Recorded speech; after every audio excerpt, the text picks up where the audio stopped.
India Bangladesh রিলেশনসের যে গতি প্রকৃতি সেটা নিয়ে আলোচনা করা হোক, যেটা হচ্ছে আমাদের যে শেখ হাসিনা যিনি প্রাক্তন প্রধানমন্ত্রী বাংলাদেশের, তাকে তাদের যে আন্তর্জাতিক ট্রাইব্যুনাল আছে যেটা তিনি নিজেই কিনা তৈরি করেছিলেন, ওই যারা যুদ্ধ অপরাধী ছিল তাদেরকে তিনি সাজা দেবেন বলে, তো সেই আদালতে তার নিজের হাতে তৈরি করা আদালতে আসলে আজ তিনি নিজেই দোষী সাব্যস্ত হয়েছেন এবং তার অপরাধটা হচ্ছে তিনি জুলাই গণহত্যা চালিয়েছেন।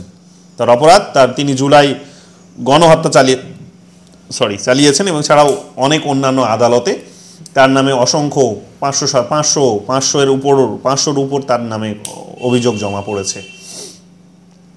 এখন বিষয়গুলি হচ্ছে যেটা মাথায় রাখার, যেটা আমাদের জন্য গুরুত্বপূর্ণ ইন্ডিয়ান সিটিজেন হিসেবে যেটা আমাদের বুঝতে হবে, সেটা হচ্ছে যে এটার কি আদৌ কোনো প্রভাব আমাদের ভারতবর্ষের যে রাজনীতি, অর্থনীতি, নিরাপত্তা এবং আমাদের ডিপ্লোমেসি স্ট্র্যাটেজি এগুলোর উপর কোনো রকম পড়বে কিনা এবং কোনো রকমভাবে এর গতি প্রকৃতি বদল আসবে কি না। তার কারণ হচ্ছে যে এই বাংলাদেশের প্রাক্তন প্রধানমন্ত্রী শেখ হাসিনা তিনি এখন ভারতবর্ষে পালিয়ে এসে আছেন।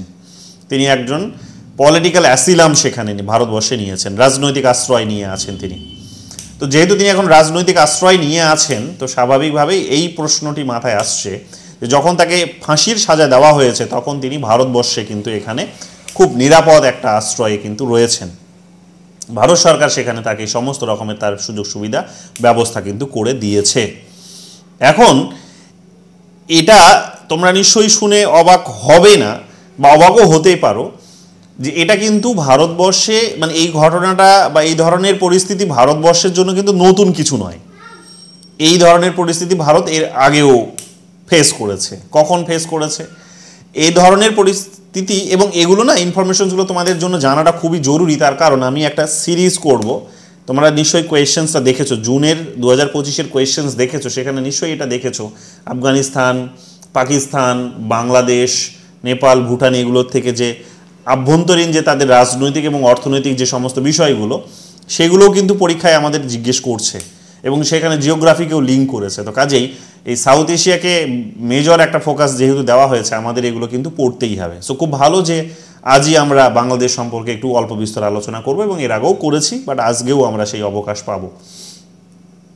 তো বাংলাদেশের এই পরিস্থিতিতে আজকে নতুন কিছু পরিস্থিতি এরকম নয়, ভারতের এরকম অভিজ্ঞতা অতীতেও রয়েছে। কি ধরনের অভিজ্ঞতা? ভারত বেসিক্যালি যখন ওই শেখ মুজিবুর রহমানকে তোমার দেখবে যে সেখানে সেখানে গুলি করে হত্যা করলো, তাকে মেরে ফেললো 1975-এর দিকে তোমরা দেখতে পাবে যে যখন এই ঘটনাগুলো ঘটেছিল সেখানে, তো তখন কিন্তু এই ধরনের পরিস্থিতির সাথে ভারতবর্ষ পরিচিতি ছিল। ভারতবর্ষের কিন্তু একটা অভিজ্ঞতা আছে যে ভারতবর্ষ সেই সময় কিন্তু এই ধরনের রাজনৈতিক আশ্রয়গুলো কিন্তু দিয়েছে বা রাজনৈতিক সমর্থন কিন্তু এই আওয়ামী লীগের যারা অন্যান্য লিডার ছিল, বিশেষ করে এই যেমন শেখ হাসিনা কিন্তু প্রশ্রয় ভারতের কাছ থেকে এর আগেও পেয়েছে। কাজে এটা নতুন কিছু নয়, এই ধরনের সুযোগ সুবিধা ভারতের কাছ থেকে আগেও পেয়েছে। এখন ভারতবর্ষ, তোমরা এখন প্রশ্ন করতেই পারো যে স্যার আমরা কেন পলিটিক্যালি এই ধরনের নিউট্রালিটি মেনটেন করি না, কেন তাদের দেশের কোনো একজন লিডারকে, কোনো একজন ব্যক্তিকে, সে হতেই পারে তাদের দেশের প্রাক্তন প্রধানমন্ত্রী, তাকে সেখানে মৃত্যুদণ্ড দিয়েছে আর আমরা তাকে রক্ষা করে চলেছি। কেনই বা এই রাজনৈতিক আশ্রয় আমরা দিয়ে একজন ব্যক্তির জন্য গোটা দেশের সাথে সম্পর্ক, যেটা কিনা সারা জীবন টিকে থাকবে এবং সেটাই ভবিষ্যৎ, তো তার সাথে আমরা সম্পর্ক কেনই বা নষ্ট করছি? এটার কি কোনো রাজনৈতিক বেনিফিট কি তাহলে নিশ্চয়ই আছে, বা স্ট্র্যাটেজিক বা নিরাপত্তাজনিত কি কোনো বেনিফিট আমাদের আছে বলে কি আমরা করছি? প্রশ্ন তো নিশ্চয়ই আছে। আমাদের ভারত সরকার এই নিশ্চয়তা উপলব্ধি অবশ্যই করেছে, এর আগেও করেছিল, এখনও করেছে। তো সেই নিশ্চয়তাটা কোথায়? এটা বুঝতে হলে তোমাকে বুঝতে হবে যে পাকিস্তানের জন্মটা কিভাবে হয়েছিল, পাকিস্তান বলতে আমরা কি বুঝতাম, এবং বাংলাদেশের জন্ম কিভাবে হলো, বাংলাদেশের জন্মের ইতিহাসটা তোমাকে জানতে হবে ভালোভাবে। তবেই গিয়ে এই বিষয়টি সম্পর্কে, যেটাকে একটা বলি যে স্ট্রাকচারাল কাইন্ড অফ পারমানেন্ট একটা situation between India Bangladesh relation, সেটা তুমি তোমাকে হেল্প করবে বা বুঝতে হবে তোমাকে। অর্থাৎ ইন্ডিয়া আর বাংলাদেশের মাঝে যে একটা কাঠামোগত যে একটা স্থায়িত্ব আছে, সেই কাঠামোগত স্থায়িত্বটা বুঝতে হবে তোমাকে সবার আগে, এবং বুঝতে হলে এখানে পাকিস্তানের ইতিহাসটাও এসে পড়বে। এটা কি, এই বিষয়টি হচ্ছে এখানে জলের মতো পরিষ্কার যে বাংলাদেশ মুসলিম অধিষ্ঠিত একটা অঞ্চল, জানো, মানে পূর্ব পাকিস্তান জানো, যে বঙ্গভঙ্গ যখন হয়েছিল তখন জানো যে যেহেতু এখানে মুসলিম শাসকরা ছিল দীর্ঘদিন ধরে, স্বাভাবিকভাবেই এখানে মুসলিমদের আধিপত্য তো থাকবেই, মুসলিমদের আধিপত্য আছে এখানে, এবং জনসংখ্যাতে মুসলিমরা বেশি। বঙ্গভঙ্গ যখন হলো তখন আমরা দেখেছি যে ওপারে মুসলিমদের সংখ্যাটা বেশিই ছিল, তখন থেকে এখনও পর্যন্ত মুসলিমদের সংখ্যাটা বেশি, হিন্দু সংখ্যাটা কম, এবং সেটা যদিও দিনে দিনে কমছে, তার কারণ হচ্ছে যে সেখান থেকে হিন্দুদের উপর নির্যাতন হচ্ছে বলে। তো মুসলিমরা ওখানে, মুসলিমরা একটা বড় একটা অঞ্চল পেয়ে গেছিল, তার সাথে সেখানে বাংলা ভাষার একটা প্রাধান্য তো ছিলই, বঙ্গভঙ্গ মানে বাংলাকেই ভেঙে ভাগ করা হয়েছে, সো স্বাভাবিকভাবেই বুঝতেই পারছো যে সেখানে বাংলার প্রাধান্যটা আছে, পাকিস্তান বলে বিবেচিত হয়েছে 47-এ সেটা। এখন বিষয়টা হচ্ছে যে সেখানে বেশ কিছু মানুষ তারা পাকিস্তানের পক্ষে কথা বলেছিল, অর্থাৎ পাকিস্তানের যে সরকার, সেই সরকারের পক্ষে থাকা বেশ কিছু মানুষ তারা কিন্তু ওপারে ছিল, অর্থাৎ বাংলাদেশে ছিল। যখন 1971 সালে যারা যখন স্বাধীনতা যুদ্ধ ঘোষণা করছে, ভারত সরকার যখন তাদেরকে সমর্থন করছে, সেখানে মুক্তিবাহিনীকে যখন সমর্থন করছে ভারত সরকার, যার নেতৃত্ব দিয়েছেন সেখানে ওপার থেকে শেখ মুজিবুর রহমান, তো সেখানে দেখা যাবে যে তারা তাদের ওই বাংলাদেশের ভূখণ্ডে মূল প্রতিদ্বন্দ্বী হচ্ছে যে শেখ মুজিবুর রহমানের আওয়ামী লীগের সাথে ওখানে ওই পাকিস্তানের যে উর্দুভাষী রিজিয়নের যে মানুষ যারা ছিল, উর্দুভাষীদের সাথে অ্যালাই করে, বা তাদের চিন্তা ভাবনার সাথে, তাদের সরকারের চিন্তা ভাবনার সাথে, রাষ্ট্রীয় ভাবনার সাথে তাদের যে চিন্তা ভাবনার মিল রয়েছে, এই ধরনের কিছু মানুষের, বিশেষ করে উর্দুভাষী মানুষের, যারা বাঙালিও ছিল, উর্দুও ছিল, আবার হচ্ছে মুসলিমও ছিল, এই আইডেন্টিটিগুলোকে ক্যারি করতো, ওই ধরনের কিছু মানুষ বাংলাদেশে ছিল যারা আওয়ামী লীগের বিরোধী ছিল সেই সময়। সো যারা আওয়ামী লীগের বিরোধিতা করেছিল সেই সময়, নির্বাচনে রাজনৈতিক মঞ্চে যারা বিরোধিতা করেছিল, তো স্বাভাবিকভাবে এদের বিরুদ্ধেই তো লড়াই করে তো সেই সময় শেখ মুজিবুর রহমান নির্বাচনে জিতেছিলেন।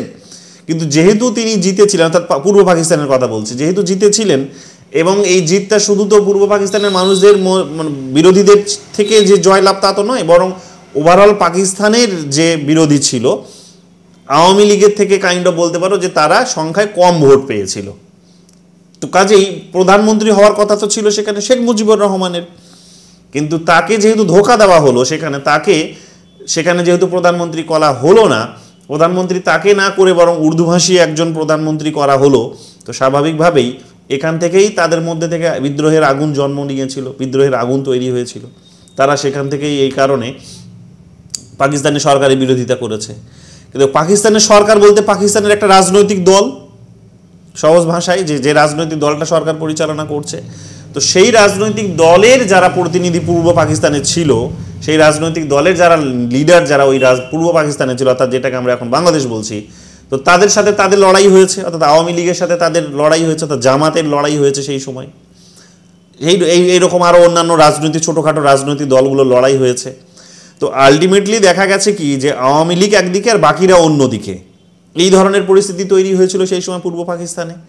তো এই কারণে দেখা যাবে যে যখন এরা স্বাধীনতা যুদ্ধ ঘোষণা করলো, স্বাধীনতার যখন ঘোষণা করছে, তখন দেখা যাবে যে রাষ্ট্রের মদতপুষ্ট যে রাজনৈতিক দল তারা, এবং পাকিস্তানের আর কি তো মদতপুষ্ট যে রাজনৈতিক দল, তারা আসলে আওয়ামী লীগের বিরোধিতা করেছে, সেই স্বাধীনতা যুদ্ধের বিরোধিতা করেছে। কিন্তু আলটিমেটলি যখন আওয়ামী লীগ স্বাধীনতা পেয়ে গেল, রাজনৈতিক দল এবং মুজিবুর রহমান লিডারশিপে যখন তারা স্বাধীনতা পেয়ে গেল, তখন তারা হয়ে গেল কি রাজাকার। কারা না? যারা আওয়ামী লীগের বিরোধিতা করেছিল, স্বাধীনতার যারা বিরোধিতা করেছিল, তারা হয়ে গেল রাজাকার। এই রাজাকার কারা? যারা হচ্ছে ওই পাকিস্তানের আর্মির সাথে যারা জড়িত ছিল, পাকিস্তানের আর্মিকেই বলা হচ্ছে রাজাকার।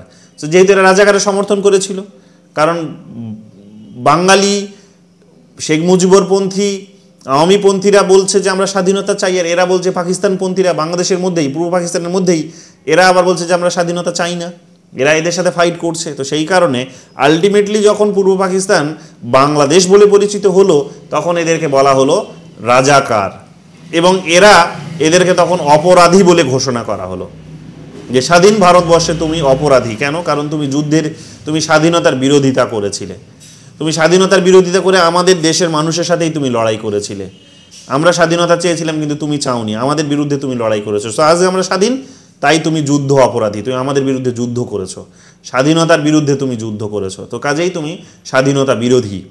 তো কাজেই এই মানুষগুলোকে, যারা পাকিস্তানপন্থী ছিল, যারা উর্দুভাষী ছিল, যারা আরও বেশি কট্টরভাবে ইসলামকে ফলো করতো, তারা হয়ে গেছে সেখানে কিন্তু যুদ্ধ অপরাধী। এই যুদ্ধ অপরাধীদেরকেই তিনি সাজা দেওয়ার জন্য শেখ হাসিনা কিন্তু ট্রাইব্যুনাল গঠন করেছিলেন।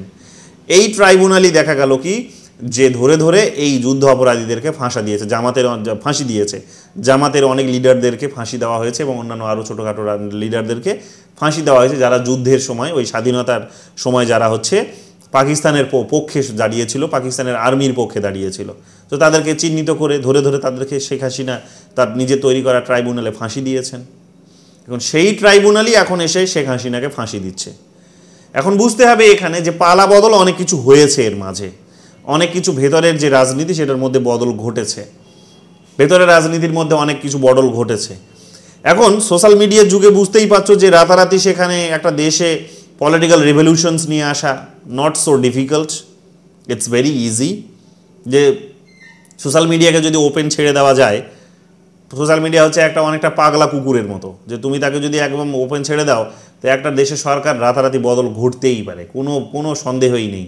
এবং অলরেডি এর দৃষ্টান্ত আমরা তিউনেশিয়াতে দেখেছি, মিডল ইস্টের বিভিন্ন দেশে আরব স্প্রিংয়ের সময় আমরা দেখে নিয়েছি, যেটাকে থার্ড ওয়েভ অফ ডেমোক্রেটাইজেশনস বলা হয়। হান্টিংটন সেকেন্ড ওয়েভ অফ ডেমোক্রেটাইজেশনস দেখিয়ে গেছেন, আর ওটাকে ওই পর্যায় পর্যন্ত এটাকে এসে বলা হচ্ছে থার্ড ওয়েভ অফ ডেমোক্রেটাইজেশনস। দেখেছি আমরা এগুলো, যেভাবে কীভাবে মিডল ইস্টের দেশগুলিতে ইসলামিক আইডিওলজিতে যে সমস্ত দেশগুলিতে চলে, অর্থাৎ ধর্মতত্ত্বে যে সমস্ত দেশগুলিতে চলে, এবং ধর্ম মানেই হচ্ছে ইসলাম, তো থিওলজিক্যাল স্টেটের ভাবনা থেকে যে সমস্ত দেশগুলো চলে, তো সেই সমস্ত দেশগুলিতে কীভাবে ডেমোক্রেসি এসে গেল রাতারাতি, বিশেষ করে তিউনিসিয়াতে এসলো, এবং অনেকগুলো দেশে সেখানে সরকারের মধ্যে একটা বড় বলতে পারো যে একটা ঝাঁকুনি আসলো। সেই ঝাঁকুনিকে অনেকে সামাল দিতে ব্যর্থ হয়েছে, অনেকে সামাল দিতে পেরেছে। তো সেই একই ধরনের যখন রিপিটেশনস আমরা দেখতে পাচ্ছি যে বাংলাদেশে হচ্ছে, তো তখন এটা অবাক হওয়ার কিছু নেই যে সোশ্যাল মিডিয়ার একটা বড় ইনফ্লুয়েন্স এর মধ্যে আছে। এটাই আমার পোস্ট ডক্টরেটের রিসার্চের একটা বেসিক পার্ট।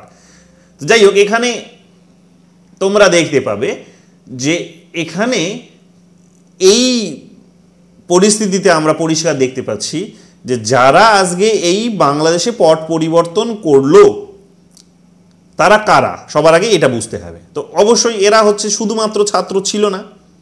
গতকাল শেখ হাসিনাও কিন্তু আবার অডিওতে একটা বলেছেন যে ছাত্ররা প্রথমে 5 দফা দাবি দিল, আমরা মেনে নিলাম, তারপরে আবার 9 দফা দাবি, তারপর আবার 1 দফা দাবি। তো এই দাবিগুলো আসছে কোথা থেকে?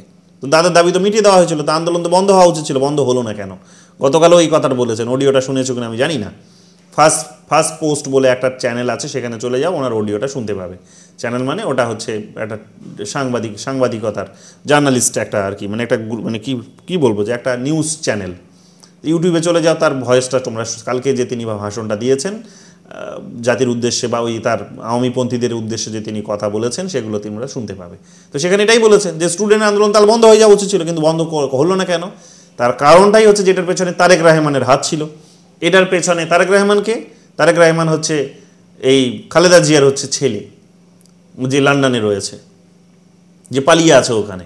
কারণ ওনার নামেও এই ধরনের, আজকে শেখ হাসিনা ওনাকে ফাঁসি দেবে, শেখ হাসিনাকে ফাঁসি দেওয়া হয়েছে, তাই ইনি পালিয়ে আছেন। তারেক রহমানেরও উদ্দেশ্যে একই ধরনের সাজা ঘোষণা করে রেখেছে, তারেক রহমান পালিয়ে আছেন লন্ডনে। তো তারেক রহমান হচ্ছে সেখানে বিএনপির লিডার একজন, তিনি ওখান থেকে বিএনপিকে শক্তিশালী করেছেন, ওখান থেকে বসে তিনি করেছেন। শেখ হাসিনা সেটা গতকালও বলেছে। তো ওরা এটাতে করেছে ছাত্রদের আন্দোলন, এই কারণে সমস্ত দাবি মেনে নিলেও ছাত্রদের আন্দোলন কিন্তু গড়িয়ে গেল আরও অনেকটা, কি যে সরকার পরিবর্তনের দিকে ছাত্রদের আন্দোলন গড়িয়ে গেল ভারত বিরোধিতার দিকে। তাহলে মদত দিল কে?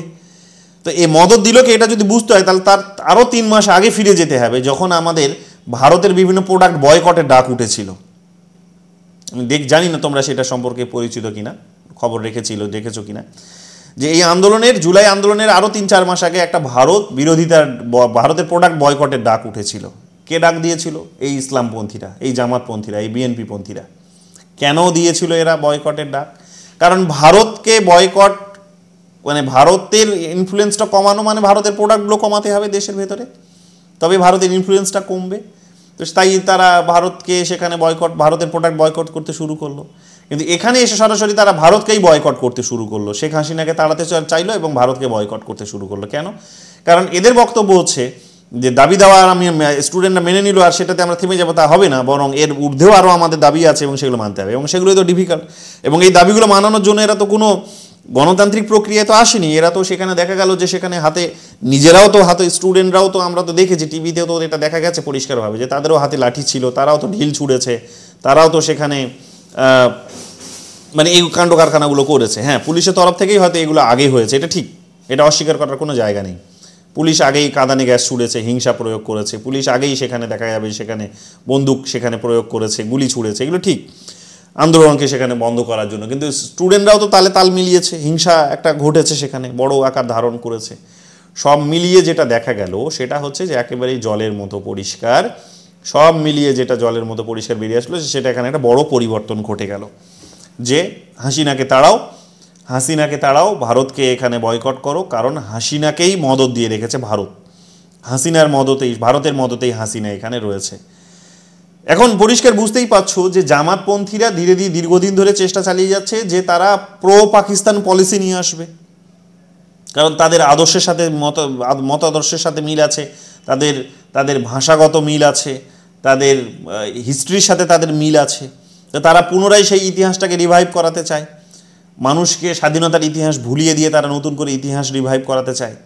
তারা পুনরায় মানুষকে এটা রিভাইভ বোঝাতে চায়, তারা মানুষকে পুনরায় এটা বোঝাতে চায় যে Pakistan is more better than India, Pakistan is far better than India, এটা তারা বোঝাতে চায়। সো এটা তারা বোঝাতে পেরেছে, কিন্তু এটা সহজ হয়েছে এই কারণে আমি বলবো, তার কারণটা হচ্ছে যে ইন্দো প্যাসিফিক রিজিয়নে যে পলিটিক্সটা এই মুহূর্তে চলছে, চায়না আর আমেরিকার মধ্যে যে দ্বন্দ্বটা চলছে, সেই দ্বন্দ্বটা এখানে এসে একটা বড় রসদ জুগিয়েছে এই আন্দোলনটিকে সাকসেসফুল আন্দোলনে কনভার্ট করতে।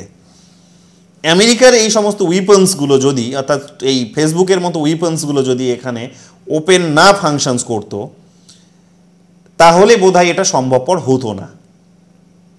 মানুষ এতটা বিরোধ প্রতিক্রিয়া নিয়ে এতটা আক্রোশ নিয়ে রাস্তায় নেমে আসার সুযোগ পেত না। এবং কখন এই ঘটনাটা ঘটলো, আমি এর আগের ক্লাসেও তোমাদের বলেছি যে যেমনি ফেসবুকের উপর থেকে ব্যান করা হলো তেমনি আন্দোলন মাথাচাড়া দিল, আবার যেমনি ফেসবুকের উপর থেকে ব্যানটা তুলে নেওয়া হলো তেমনি শেখ হাসিনাকে তার 5-6 দিনের মধ্যে শেখ হাসিনাকে তাড়িয়ে দিল তারা। সো পরিষ্কারভাবে বুঝতেই পারছো যে রসদটা কোথা থেকে এসেছে। তো এই রসদটা শুধু তো বাংলাদেশের মানুষরা বাংলাদেশে ফেসবুক ব্যবহার করে, সোশ্যাল মিডিয়া ব্যবহার করে দেয়নি, যেখানে যেখানে বাংলাদেশিরা আছে, গণতন্ত্রী প্রেমী মানুষ আছে, সেখান থেকে এই আন্দোলনটা কিন্তু একটা বলতে পারো মোটিভেশন পেয়েছে। তো স্বাভাবিক নিয়ম এটা বলছে যে বাংলাদেশের একটা উপর প্রেশার চাপ হবেই, প্রেশার পড়বে এবং আলটিমেটলি সেখানে সরকার যে উৎখাত হবে, তারা যে গণতান্ত্রিক পদ্ধতিতেই যে দাঁড়িয়ে থাকবে না, বরং সেখানে প্রধানমন্ত্রীকে ঘেরাও করতে যাবে, এটা খুব স্বাভাবিক বিষয় ছিল। এবং ছোট্ট দেশ, অলরেডি এদিকে মেজর জেনারেল তাদের এখানে ম্যানেজ হয়ে গেছে। তো যেহেতু ম্যানেজ হয়ে গেছে মেজর জেনারেল, কাজেই তাদের আর কিছু করার নেই, তো তাকে কিন্তু পালাতেই হবে। তো এইরকম একটা পরিস্থিতিতে তার পালানো ছাড়ার কোনো উপায় ছিল না। এখন প্রশ্ন হচ্ছে, ভারত এই ধরনের আশ্রয় দেওয়ার পরে ভারতের যে বিদেশ নীতি, সেটার উপর কি কোনো প্রভাব পড়বে? ভারতের বিদেশ নীতির উপর প্রভাব কি পড়বে, সেটা তো একটা সুদূর প্রসারী ফল, সুদূর প্রসারী একটা কাণ্ড, মানে একটা অ্যাক্টিভিটি, সেটা আমরা এই মুহূর্তে এতটা গভীরভাবে আমরা রেজাল্ট যেটা হবেই সেটা পুঙ্খানুপুঙ্খভাবে বলতে পারি না। বাট হ্যাঁ, অতীতের অভিজ্ঞতা থেকে আমরা বলতেই পারি যে এখানে বিশেষ কোনো প্রভাব ভারতের উপর পড়বে না। তার কারণ কি? তার কারণ হচ্ছে যে বেশ কিছু ক্ষেত্রে তাদেরকে মানে আমাদের সাথে, মানে যাদের উপর ভর করে তারা এত বড় আন্দোলন করলো, যাদের সাথে বন্ধুত্বপূর্ণ সম্পর্ক বজায় রেখে বা সহযোগিতা নিয়ে আজকে তারা এত বড় আন্দোলন করলো, শেখ হাসিনাকে তাড়ালো, ভারত বিরোধিতা করলো, তো এটার পেছনে তো শুধু তাদের নিজেদের দেশের পাকিস্তানপন্থী মানুষরা নেই, এটার পেছনে কিন্তু আমেরিকান ইনফ্লুয়েন্সটাও ছিল, যেটাকে অস্বীকার করা যাবে না। এবং এই সোশ্যাল মিডিয়া টুলসগুলো সেখানে একটা গুরুত্বপূর্ণ রোল প্লে করেছে। কিন্তু এটাও তোমাকে বুঝতে হবে যে সেখানে সেই টুলসগুলো কিন্তু আমাদের সাথেও তো আছে, তাদের সাথে আমাদেরও বিজনেস তো খুব ভালো রকমভাবেই চলছে। এবং আমরা তাদের সাথে, যেমন রিসেন্টলি দেখবে গ্যাস, গতকালই দেখবে গ্যাস চুক্তি হওয়ার একটা কথা চলছে, এটা খুব অল্প দিনের মধ্যেই হবে, 26-এ কার্যকরী হবে। ইতিহাসে প্রথমবার এই ধরনের কোনো চুক্তি হচ্ছে যে গ্যাস চুক্তি, আমরা রাশিয়ার কাছ থেকে বরং কম কেনা কমিয়ে দেবো, এখন আমেরিকার কাছ থেকে কিনবো। সো নিশ্চয়ই তার মানে আমাদের উপরে যে তারা ট্যাক্সটা বসিয়েছে সেটার থেকে ছাড় পাওয়ার জন্য আমরা করছি। তো somehow we are also trying to make India US relations, or we are trying to convert India-US relations into a good relations. তো যেহেতু আমরা এটাও চেষ্টা করছি, কাজেই স্বাভাবিকভাবেই আমেরিকা যে ওদের কথা শুনে লাফালাফি করবে এটাও কিন্তু হবে না। আমেরিকার বেসিক যে নিডটা আছে সেটা সে পূরণ করিয়ে নেওয়ার পর তারপর চুপ করে থাকবে। সেটা কি? সেটা হচ্ছে যে সে সেখানে মিলিটারি তার একটা বেস চেয়েছিল, সেটাতে সে পেয়ে গেছে অলরেডি দেখতে পাচ্ছ যে তাদের মিলিটারি বেস সেখানে ওই চিটাগং পোর্টের কাছে এসে সেখানে ডেপ্লয় হয়েছে, নেমেছে, এবং সেখানে তারা যুদ্ধের মহড়া চলছে। তো এটাই চেয়েছিল ওরা, বাংলাদেশের আর্মির সাথে তাদের যুদ্ধের মহড়া চলবে, প্র্যাকটিস চলবে, তারা ওখানে একটা বেস তৈরি করে রাখবে। যদি আগামী দিনে চায়নার সাথে যুদ্ধ হয় আমেরিকা, তাহলে সেখানে সেই বেসটাকে তারা কাজে লাগাবে, বাংলাদেশকে সেখানে তারা কাজে লাগাবে। তো বাংলাদেশের সাথে যুদ্ধের মহড়া হওয়া মানেই হচ্ছে তারা এক প্রকার কিন্তু চায়নাকেও কিন্তু এক প্রকার এখানে ক্ষিপ্ত করে দিল। কিন্তু আমেরিকা তো এটাই চেয়েছিল যে ক্ষিপ্ত হোক চায়না। সো বাংলাদেশকে এখানে বন্ধু বানিয়ে ফেললেই চায়না বাংলাদেশের উপর ক্ষিপ্ত হয়ে যাবে। সো চায়না বাংলাদেশের উপর ক্ষিপ্ত হয়ে যাবে মানে সে আমার কাছে ক্লোজ, আমেরিকার সাথে বাংলাদেশের সম্পর্ক খুব ভালো। সো তাদের মেন টার্গেটটা এটাই, মিলিটারি বেস তারা চেয়েছিল, তারা সেটাতে সাকসেস। কিন্তু বাকি বিষয়গুলো এরা কিন্তু এত নাক গলাবে না আমেরিকা, কারণ নাক গলানোর মতো কিছু নেইও সেখানে, পাওয়ার মতো কি আছে? ওই সস্তার কাপড়, এছাড়া তো আর বাংলাদেশের কাছে কিছু নেই। এছাড়া যদি সস্তার কাপড় ছাড়া বাংলাদেশের কাছে যদি আর কিছু না থাকে, তাহলে বাংলাদেশের উপরে এতটা হেভিলি তারা ডিপেন্ডেন্ট হবে কেন আমেরিকা? এটা বুঝতে হবে, ডিপেন্ডেন্ট হবে কেন? এদের ইকোনমি তো এত বড় ইকোনমি তৈরি হয়ে যায়নি, তাহলে করবে কেন? তাহলে স্বাভাবিক নিয়ম হচ্ছে তারা আমেরিকা ভারতের সাথে ভালো বন্ধুত্বপূর্ণ সম্পর্ক রাখারই চেষ্টা করবে। যদিও তারা ভারতের সাথে একটা তিক্ততার সম্পর্ক চলছে, ট্যাক্স বসিয়েছে, 50% ট্যারিফ বসিয়েছে, আবার এরকমও বিল তারা পাস করবে বলেছে, ছাড়ও দিয়েছে যে যদি তারা রাশিয়ার কাছ থেকে গ্যাস কিনবে তাদের উপর 500% ট্যাক্স বসাবে। সো আমরা এই কারণে তড়িঘড়ি আমরা আমেরিকার সাথে একটা চুক্তি সেরে নিলাম। সো আমরা এখন সেফ জোনে থাকার চেষ্টা করছি।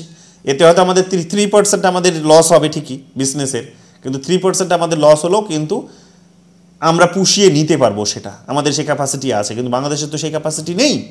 তো কাজে ওরা যতই লম্পঝম্প করুক না কেন, এবং যতই সেখানে নির্বাচন হোক, ফেব্রুয়ারিতে নির্বাচন ঘোষণা করবে বলেছে, এবং নির্বাচনে জিতে আসুক না কেন, বাস্তবতা তো এটাই বলছে যে নির্বাচনে যদি ওনারা জিতে আসেন, আওয়ামী লীগ যদি সেখানে বিএনপি যদি জিতে আসে এবং একক সংখ্যাগরিষ্ঠতা না পেলেও যদি আগের মতোই যদি তারা সেখানে জামাতের সাথে কোয়ালিশনস করে সরকার গঠন করে, এবং সেই সরকার যদি কংগ্রেসপন্থী হয়ে যায় বা পাকিস্তানপন্থী হয়ে যায়, পাকিস্তানের একটুখানি সমর্থন নিয়ে চলছে, তারপরও তারা কিন্তু ভারতের কাছে কিন্তু তোষামত করেই চলতে হবে তাদের।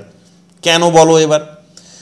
কারণ চলছে যে এই 26-এ যে তোমরা জানো যে একটা চুক্তি হওয়ার কথা আছে, রিনিউ হওয়ার কথা আছে, যেটা 1996 সালে চুক্তিটা হয়েছিল, 30 বছরের চুক্তি। কোন চুক্তি? না হচ্ছে গঙ্গা ওয়াটার শেয়ারিং এগ্রিমেন্ট। তো কাজে সেটা তো আবার করতে হলে তো আবার তোষামত ইন্ডিয়ার সাথে তাদের করতে হবে। অলরেডি তাদের যিনি ফরেন মিনিস্টার বোধহয় তিনি আমাদের দেশে, বা স্বরাষ্ট্রমন্ত্রী তিনি আমাদের দেশে ছোটাছুটি শুরু করেছেন। বাংলাদেশের উপদেষ্টা দীর্ঘদিন ধরে তিনি চেয়ে যাচ্ছেন যে ভারতের প্রধানমন্ত্রীর সাথে তার একটা মিটিং হোক।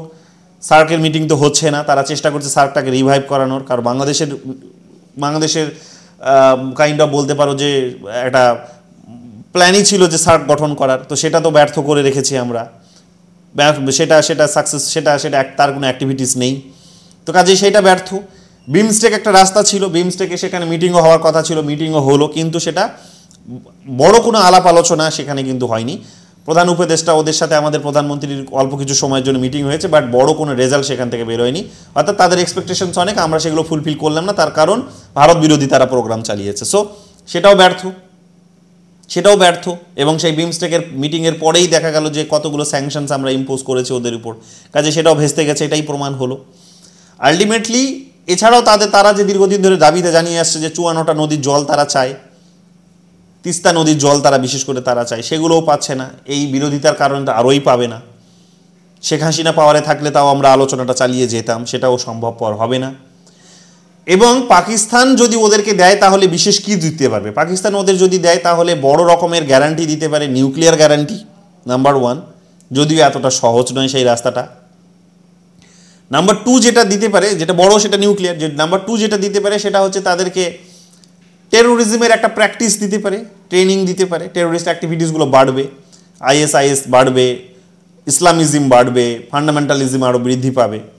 তো সেটা একটা লং টার্ম এফেক্ট হতে পারে, এবং সেটা হয়তো আমাদের নর্থ ইস্টের রাজ্যগুলিকে হয়তো একটা ডিস্টারবেন্স সেখানে ক্রিয়েট করতে পারে। কিন্তু আমরা অলরেডি দেখতে পাচ্ছ কোচবিহারে, অলরেডি দেখতে পাচ্ছ শিলিগুড়িতে, অলরেডি এখানে দেখতে পাচ্ছ যে নর্থ ইস্টের অন্যান্য রাজ্যগুলিতে আমাদের মিলিটারি অ্যাক্টিভিটিস সেখানে আরও গতি পেয়েছে। কাজে ওরা প্রেশার ক্রিয়েট করার চেষ্টা করলেও আমরা সেখানে মাথা নত করবো না, আমাদের ডিফেন্স সিস্টেমটিকে আমরা স্ট্রংলি সেখানে রেডি রেখেছি।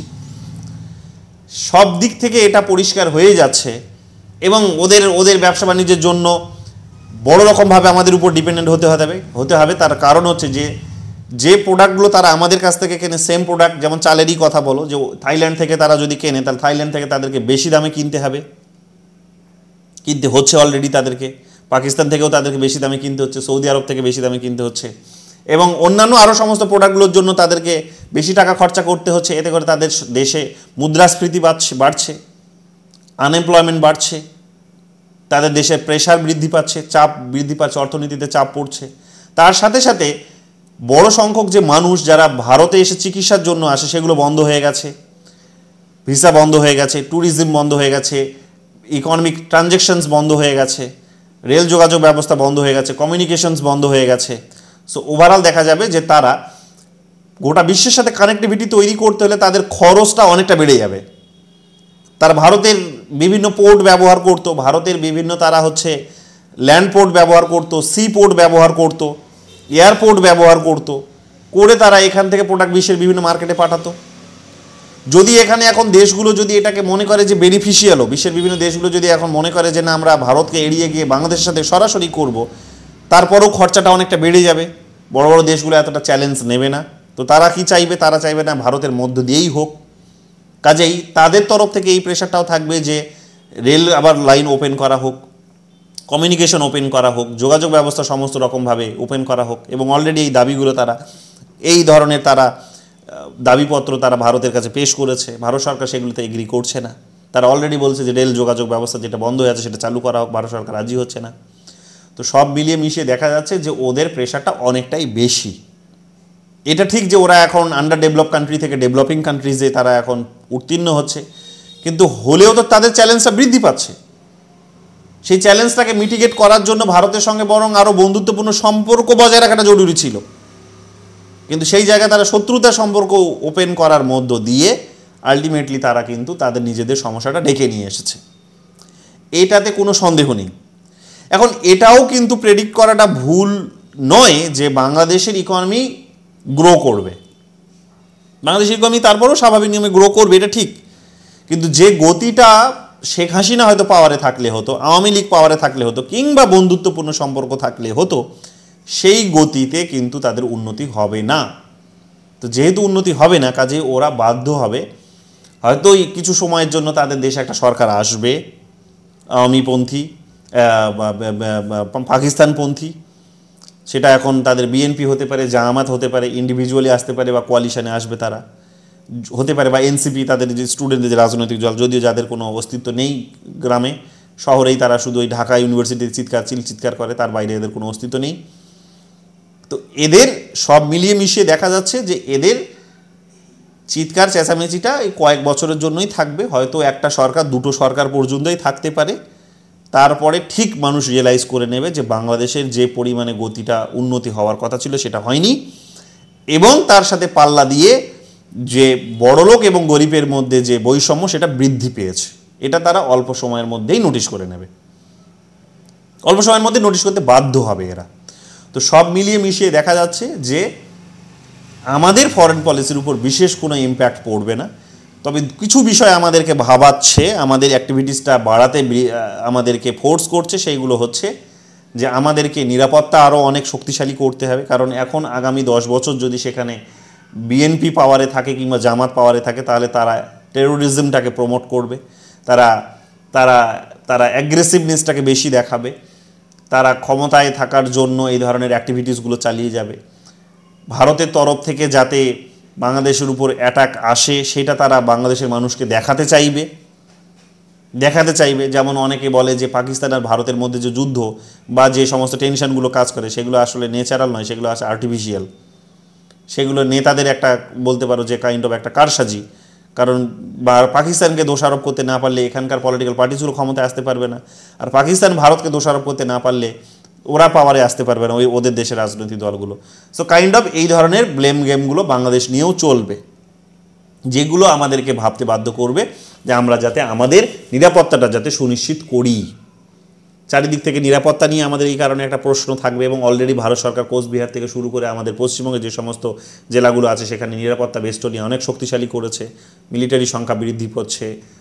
তারপরে তোমরা দেখবে যে সেখানে সমস্ত রকমের ইকুইপমেন্টসের সংখ্যা বৃদ্ধি করছে, এগুলো তো পরিষ্কারভাবে করছে, জলের মতো একেবারে পরিষ্কার। এছাড়াও নর্থ ইস্টের অন্যান্য রাজ্যগুলিতেও করছে, এবং সার্ভিলেন্সটাকেও কিন্তু সরকার বাড়াচ্ছে। এবং তার সাথে সাথে খরচাটা আমাদের বেশি হলেও মিয়ানমারকে মধ্য দিয়েই আমাদের যে প্রজেক্টগুলো ছিল, ঠিক আছে, so Kaladan multimodal transit project যেটা 26-27 সালের মধ্যে শুরু হওয়ার কথা, সেটাও কিন্তু দ্রুত গতিতে শেষ করার চেষ্টা করছে। তার সাথে সাথে আমাদের কিন্তু অন্যান্য যে সমস্ত ট্র্যাডিশনাল রুটগুলো ছিল নর্থ ইস্টে পৌঁছানোর জন্য সেগুলোর মাধ্যমেও কমিউনিকেশন কিন্তু জারি আছে, যাতে করে ওদের বড় কোনো ক্ষতি না হয় এবং ওখানকার মানুষরাও যাতে সেখানে মোটিভেটেড না হয়ে যায়। তো সব মিলিয়ে মিশিয়ে দেখা যাবে যে কিছু সময়ের জন্য আমাদের টেনশন কাজ করতে পারে ঠিকই, কিন্তু সেখানে মাথা নত করা মানেই হচ্ছে যে এরা লাই পেয়ে বসবে, এটা করাটা ঠিক হবে না। আলোচনার টেবিলে হোক ঠিক আছে, কিন্তু তুমি সরকার ভেঙে ফেলে দিয়ে, ছুঁড়ে ফেলে দিয়ে, ভারত বিরোধিতা করে, বিশ্বের সামনে ভারতকে এখানে ছোট দেখিয়ে এই যে তুমি এক প্রকার যে এখানে জিদ ধরে বসেছ, এই জিদগুলো মানা যায় না, এটা ঠিক নয়। এটা গণতান্ত্রিক প্রক্রিয়ায় কিন্তু এই বৈদেশিক নীতি ফাংশনস করছে না। কাজে গণতান্ত্রিক প্রক্রিয়ায় যখন বৈদেশিক নীতি ফাংশনস করছে না, তখন এই দাবিগুলোকে এখানে মূল্য দেওয়ার কোনো জায়গায় তৈরি হয় না, কোনো প্রয়োজনই নেই। তো এই জায়গা থেকে দেখা যাবে যে ভারত সরকারের তরফ থেকে ভারতের জন্য যে ফরেন পলিসি আছে সেগুলো কিন্তু কোনো রকমের বিশেষ কোনো বড় বদল ঘটবে না, নিরাপত্তাটাই শুধু বৃদ্ধি পাবে আর বিশেষ কিছু পরিবর্তন ঘটবে না, বরং পরিস্থিতি যেমন আছে তেমন থাকবে। এবং পুনরায় যেমন শেখ হাসিনা যেমন দীর্ঘদিন বাংলাদেশে আগেও ঢুকতে পারেননি, এখনও ঢুকতে পারবেন না। সো হতে পারে শেখ হাসিনার বয়স আর ততদিনে থাকবেন না, কারণ ওনার 70 বছর বয়স প্রায় বোধহয় হয়ে এসেছে। সো তার ছেলে এখন যেমন তারেক রহমান ফিরে আসবেন, খালেদা জিয়ার ছেলে, সো ইনি শাসন করবেন 10 বছর হতে পারে। তারপরে এনার সম্পর্কে আবার সেই একই বিষয় মাথাচাড়া দিয়ে উঠবে তখন আবার দেখবে সেখানে কিন্তু তারেক রহমানের জায়গায় কে ফিরে আসবেন, তারেক রহমানের জায়গায় তখন ফিরে আসবেন হয়তো সেখানে এনার যে ছেলে, খালেদা জিয়ার যে ছেলে সজীব ওয়াজেদ ফিরে আসবেন। এইটাই কিন্তু চলছে, এটাই হচ্ছে এই প্রতিবেশী দেশগুলোর বায়ানারি পলিটিক্স। টিভি পলের যে ইন্ডিয়ান ফরেন পলিসির উপর যে বইটা তোমাদের একদিন রিভিউ করে বললাম, সেই বইটাতে তিনি সাউথ এশিয়ার ট্রেন্ড সম্পর্কে এটাই তিনি সুন্দর করে বোঝানোর চেষ্টা করেছেন। এটা তোমাদের বুঝতে হবে। এগুলোই আলোচনার জন্য এগুলোই হচ্ছে গুরুত্বপূর্ণ বিষয়। বোঝা গেছে? ক্লিয়ার হয়েছে? কে জিজ্ঞেস করলে? অরবিন্দ? বাকি ক্লিয়ার হয়েছে? থামস আপ দাও দেখি যাদের ক্লিয়ার হয়েছে বা বুঝতে পেরেছো। যারা বুঝতে পারেন তারা হাত তোলো।